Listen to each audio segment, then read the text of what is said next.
नमस्कार सर्व लाडकी बहिणींनो. तर लाडकी बहीण योजनेचे ई-केवायसी संदर्भात एक महत्वाची बातमी आपल्या सर्वांना माहिती असेल हवी.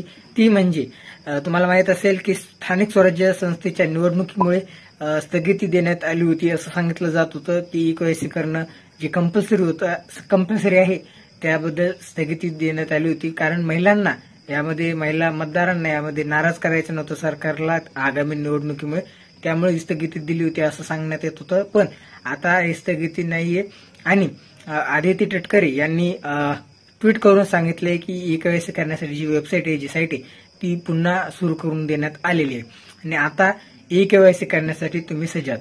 आणि ऑक्टोबर हप्ता कधी मिळणार याबद्दल सुद्धा सर्वांना आतुरता होती आणि ते सांगण्यात येते की 28, 29, 30 म्हणजे आज तर 29 तारीख आहे, 29 ऑक्टोबर आहे. तुम्हाला असं दिसून येऊ शकतं की 2 ते 3 दिवसांमध्ये तुम्हाला जे पैसे आहेत तुमचे ऑक्टोबरचा हप्ता जो आहे तो तुम्हाला जमा होईल तुमच्या अकाउंटवर.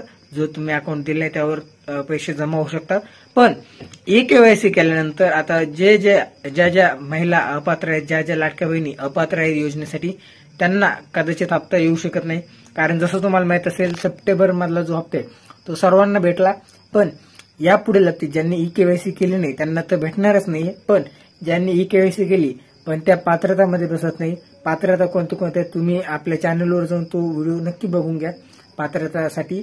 आणि ज्या पात्रता मध्ये बसत नाही लाडक्या बहिणीच्या योजनेमध्ये त्यांना जो आहे तो हप्ता आता भेटणार नाहीये. त्यामुळे तुम्हाला पुन्हा सांगतो ई-केवायसी त्यासाठीच आहे की कोण पात्रतामध्ये बसतं कोण पात्रतामध्ये बसत नाही हे त्यांना जाणून घ्यायचं आहे. त्यामुळे तुम्ही नक्की पात्रता ई-केवायसीसाठी लाडक्या बहीण योजनेची ज्या पात्रता आहेत त्या बघण्यासाठी नक्की आपल्या चॅनलवर जाऊन तो व्हिडिओ नक्की बघा पात्रतेसाठी आणि चॅनलला नक्की सबस्क्राईब करा. व्हिडिओला जास्तीत जास्त लाडक्या बहिणींना नक्की शेअर करा.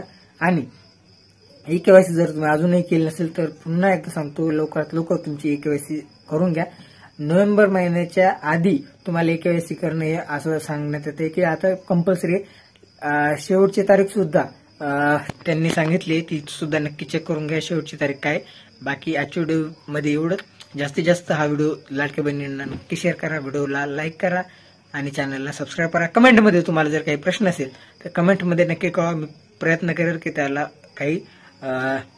त्याचं काही सोल्युशन आहे का. बस आजच्या व्हिडिओमध्ये एवढंच. धन्यवाद. जय हिंद, जय महाराष्ट्र, जय शिवराय.